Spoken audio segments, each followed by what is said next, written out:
Good morning. Hey there. My name's John. It's nice to meet you. I was gonna put together a response to those questions that you raised last night, but they're both really good questions. So I thought I would send you instead a video note talking about both of those. So let me read the first one here. What's the purpose of practicing phonating through your nasal cavity? Does it help you feel phonating through your larynx easier? Yes. So your theory on that is right. And this, I think, is the most difficult thing about learning how to do this stuff in the self-help way, trying to figure out the intention of the author. So you'll notice the exercises on easyonset.com are modeled very similarly to those exercises you'll see in Understanding and Controlling Stuttering by William Perry.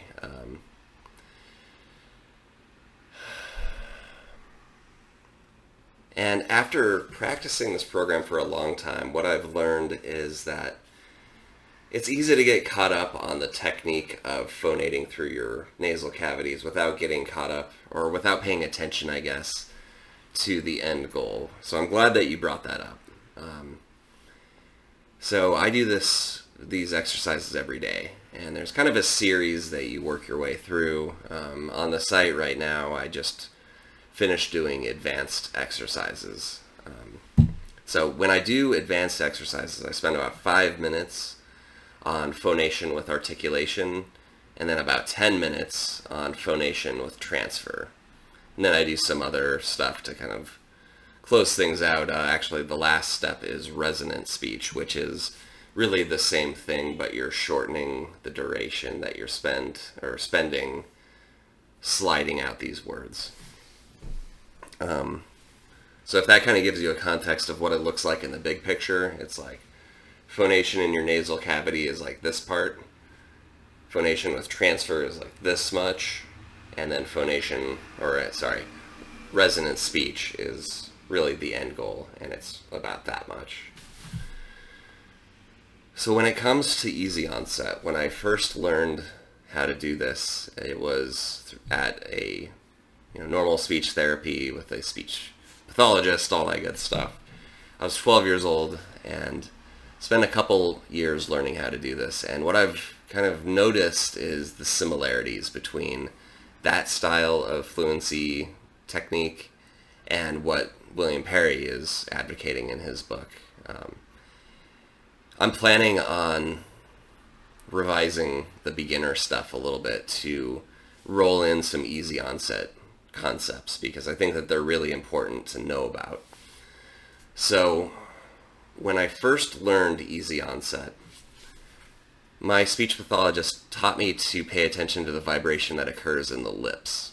So you'll notice that I don't mention this at all on easyonset.com right now, though I may a little bit in the future.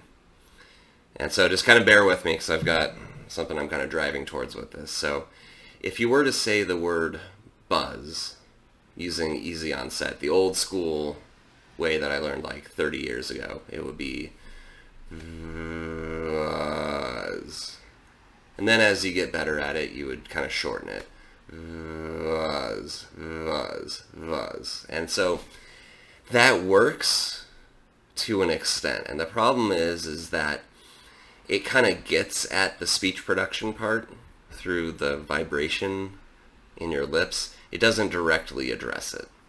So if you take that same type of approach and you just move the focus on vibration from being in your lips to being in your nasal cavity, it removes a big chunk of the speech production system. So you no longer are triggering those mental programs that might even be kind of related to stuttering. And those are the things that occur when you're actually forming words.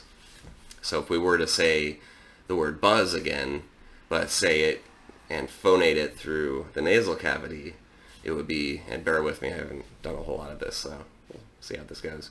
It would be more like this.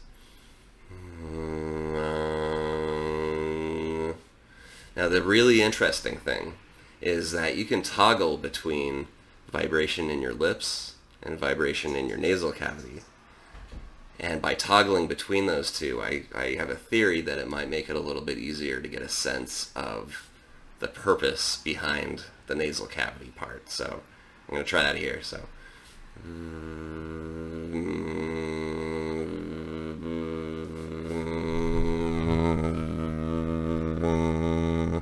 now I don't know if the microphone picks that up, but if you put your index finger next to your nose, you can feel vibration here, and the idea would be to toggle between here and here. So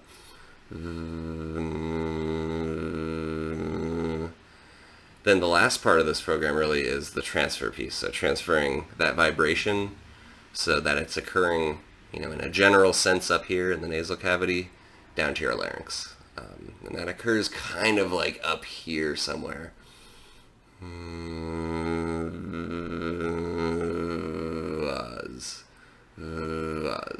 So, that's a whole lot of stuff there. I hope that helps provide a better context of the phonation piece, and your questions have been really good. You found me at a good time because I'm really actively working on trying to sharpen this stuff and make it easier to newcomers. So I hope you find this helpful, and I'll probably send you another video or note on the other topic that you had raised. So hope you have a good day, and we'll talk again soon. See ya.